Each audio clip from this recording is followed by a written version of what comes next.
We're going to move to a new place. We're going to do second order. Here comes Minnesota. You guys ready for this? We've left the land of first order differential equations behind. Oh no. And we are today going to do second order ordinary differential equations. Except I'm going to add some stuff here because this would be way too hard. Right, the general. I'm going to add linear and homogeneous, the meanings of which you already know. Straight line. Not straight line. Yeah, so this would be that it's Y is straight. linear would be Or right X that is straight. it's function of x times y double prime plus function of x times y prime plus function of x times y. So this guy would be like a of x y double prime plus b of x y prime plus c of x y equals d of x. The homogeneous part means that d is 0, right? Makes it semi-easy. We're going to like Bernoulli this, I guess, at some point. And then I'm going to make one even dumber assumption to dumb this down to my level. I'm going to assume that a, b, and c are constants. Oh, Nice. constant Hey.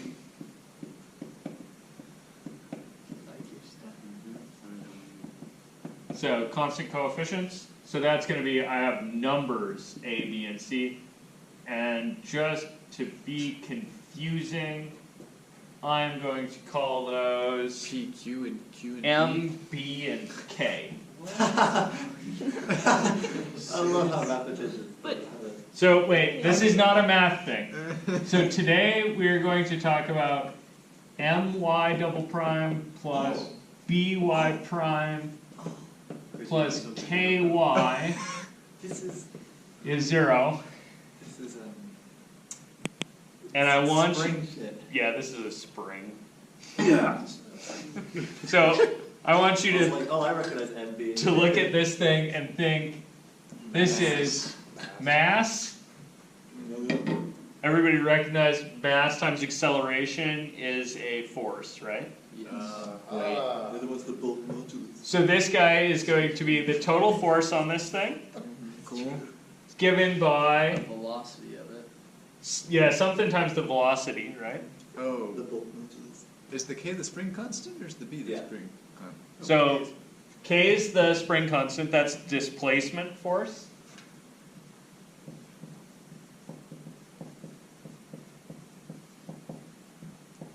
Bueno. So this part here, the K and the Y together, are the displacement force. And really with a minus sign on it. This is total force.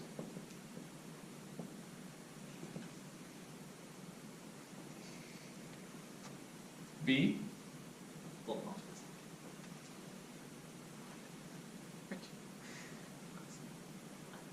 You've used it before. I'm sure I have. There's a lot of things I use that I don't know the name of. What is this thing? Mm. Anybody recognize? 0. Unknown. A mystery.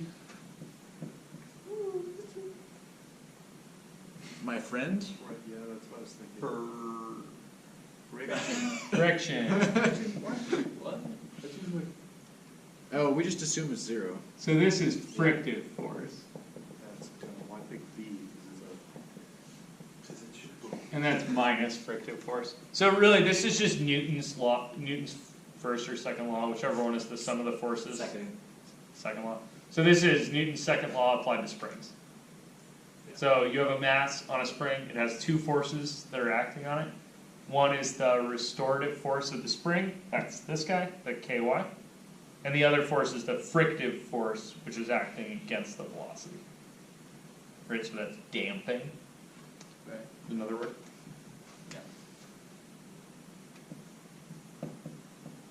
And damping is a really, like, that's a really common choice in, that's a really common word choice in math, at least. I don't know the physics people, whether they use friction, damping. We used I all. think damping is usual. So, for instance, if you had something like They say friction is linear. y double prime plus 6y prime plus 5y is 0. Walk away. So, This would be a, 1 kilogram. Second order mass constant on a coefficient. lift spring. so one, yeah, good. This would be a second order constant coefficient linear homogeneous ordinary differential equation, Hey. which is used to model a mass 1 What, like baked into. on a spring with spring coefficient 5 and damped by a frictive force of 6. Joe, are Yep. these units baked in? No. There is no There's unit no to way. this technique. There are no units in this technique that are mandatory. But if you're measuring time in seconds for your acceleration, you damn well better be measuring it in seconds for your velocity. If you're measuring your Quantity and to be consistent. mass in kilograms, right, then your frictive force is going to have a kilogram baked into it. Does that kind of make sense? Like the units have to be the same throughout, but what they are doesn't matter at all. So you can be dealing with anything, just like whatever just applies to what you're dealing with, you put in there. Yeah. Right. So as long as they're all the same units, it'll be totally fine. It will adjust things like the way you measure your spring constant, right? If you measure your spring constant in foot-pounds or whatever, then that'll give you a different answer than if you measure your spring constant in kilogram meters. Right. So many people. So these are actually easy to solve though, because there's a really obvious guess to start with. It's Lucas skepticism. Right The really obvious guess is if it looks like you add second derivatives and first derivatives and the function itself together and get nothing, how much does this friggin' thing change when you differentiate it? Yeah, not a lot, right? So what kind of function do you know that doesn't change very much when you differentiate it? E to the X. Yeah, e to the x's, right? Or trigonometric. So you're like, okay, yeah, or trig, right? So you're like, okay, I don't know. I'm gonna start by just guessing y is like e to the r or something. And this works for all the constant coefficient ones. And for a couple of other special cases, but for constant coefficient ones, just flat guess e to the r. When you do that, you're gonna figure out that, oh, sorry, e to the r times t. Oh, e to the right. You need an independent variable in there somewhere, right? So not X, because X just died. You could use x, it doesn't matter, right? This equation doesn't have any built-in, Things. and I dropped them off over here, right? And really, by thinking about this as springs is what's causing me to call my independent variable t. And then y is going to be the position of the mass. So really, you could probably sub out p for y. You guys good with this?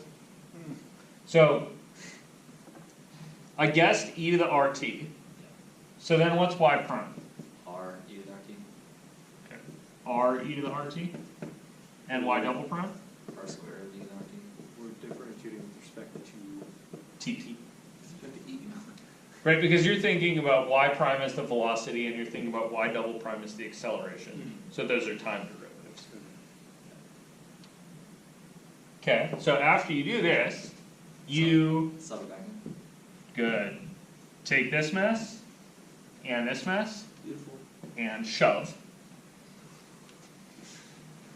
And you get r squared e to the rt plus 6r e to the rt plus 5 Equals 0. equals, 5 e to the rt, Oh, yeah, of course, equals 0. It's like Find the round e. Yeah, perfect. Factor out an e to the rt and divide by that, Yo, that's nice. right? Wait a whole. You guys see that? Like, ha, slick! And this is the beauty of this. E to the RT isn't 0, right? Oh, snap. So you're multiplying by 1 over e to the RT.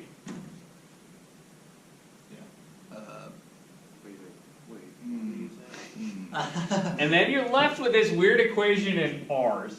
Got r squared plus 6r plus 5 is 0. You wouldn't want to do it the other way? Get rid of that stuff and keep E and stuff?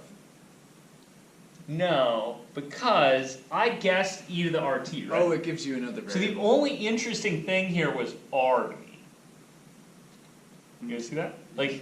e, number, know it. T, independent variable, not going to find it. R, what the hell is that thing? R is going to be the part that the equation depends on. Right. So Sorry, now- that depends on the equation. Now you do the quadratic one. Yeah, or gamma. Algebra 2. Programs. Got it. Oh wait, Or you could just go quadratic R- formula? R- Negative B over... R plus Does yours 5 do times negative? R plus 1. Pretty sure this factors. Yeah, I know, but like, Right? usually they don't. Yeah, so if they don't factor, quadratic formula, right? But somehow solve this. So factor zero product rule. R is minus 5 or R is minus 1. Right. Is this where, And then you're like, okay, so I know the answer, right? Plug it back in. The answer is y is e to the, oh shit. Either minus 5 or minus 1 times t. You have two answers, obviously. Good. You should have two constants, right? because So either of those would work, right? And so the answer is y is some number times the first one plus some different number times the second one.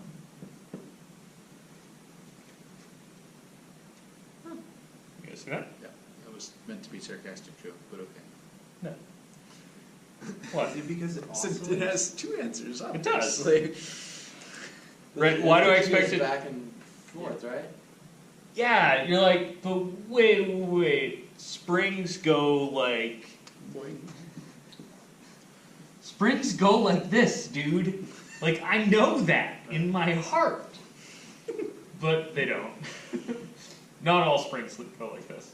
So, this kind of spring, where they kind of exponentially decay off, right? This is called a damped oscillator, Makes sense. right? Squish it. Because it's damped, right? And it's oscillating. Yeah. So that's a damped oscillator. This guy's not a damped oscillator. This guy's what's called an overdamped spring system. So it's just like, So it's boom boom, right? Or just straight stop. Yeah, so this one can do one of two behaviors. It can, so if this is equilibrium Right. of my spring system, it can either draw in slowly, or it can bump under and then come up and slowly go Cool. back. So now So it might go past equilibrium once, right. but it won't go past twice. So this is what you were talking about when it comes to shocks, right? We're getting real Yep. close. Yeah. Yeah, this is really the behavior you want on your truck, that's a right? leaf spring, because, I mean, in, kinda, Yeah, so on your truck, the leaf springs act more like overdamped oscillators, which is this guy, as opposed to underdamped, which is this guy. which is coil, some. What's the one right in the middle? So, and right in the middle is called critically damped. So this would be a damped oscillator or an underdamped system. This is overdamped, this thing that we're talking about, which might look like, actually let me just draw the time series. So those might go like this. They might go and back, or they might go like this. so it's just a natural talk function, sort of. It depends on how much force you give it right away, whether it goes past equilibrium and then comes back, or whether it doesn't go past it. Does that make sense? Yeah. They might all, I guess they can also start going up, right? So they might do something like this. Makes sense. So critically damped. And critically damped looks like this, but if you change the mass just a little bit, it'll switch to that. Oh, And that'll happen when you have an R is 0. Or sorry, when you have a repeated root, not an R is 0. oh, I would say R0 wouldn't that really change up some crap. Yeah, so when R is 0, that would change things kind of Dramatically. substantially, Right. right? That would be You have plus a constant. no- Yeah. You So got- let's, Yeah, so that's- hang on, I got a little bit far afield. The point of the introduction Okay. was if you have constant coefficients, think about it as a spring. The first coefficient's mass, the next one's friction, and the third one's the spring constant. Be aware that there is such a thing as an anti-damped system, which is not a thing you see in your brain when you think of a spring. Right? It's where friction adds energy. Yeah. And so it'll do the opposite of what you believe a spring should do. It'll speed up. That's in as- electronics. Yeah, if you kind of think about it as like runaway feedback does that sometimes. Like if you're towing a trailer and it's weighted too far back, Oh, yeah. that'll act like an I know- I anti-damp know spring that's system. All of a sudden you're like cruising, all of a sudden you're, Yeah, it shakes and gets worse. Yeah, that's an anti-damp system. So that happens when that B value is negative compared to the other two. Oh, okay. So you can spot those pretty easily. They, Well, like you just said, right? yeah. If it's negative. well, like maybe AC circuits? Maybe. Yeah, so we haven't actually got to the part where anything actually oscillates here. Because my intuition about this system is I make this guess, I get this thing that's sometimes called an auxiliary equation, and then I apply algebra 2 to it, right? And in algebra 2 land, you start with a quadratic equation, you get 2 real answers, right? And then you slap them into here and you're like, okay, so I'm going to get either an exponential with a positive coefficient or an exponential with a negative coefficient. So either it's running away or it's damping in. Chilling down. Where the hell is the oscillating behavior? Wherever it wants to be. It's where you get an imaginary number. So to see that, I need Euler's. Huh.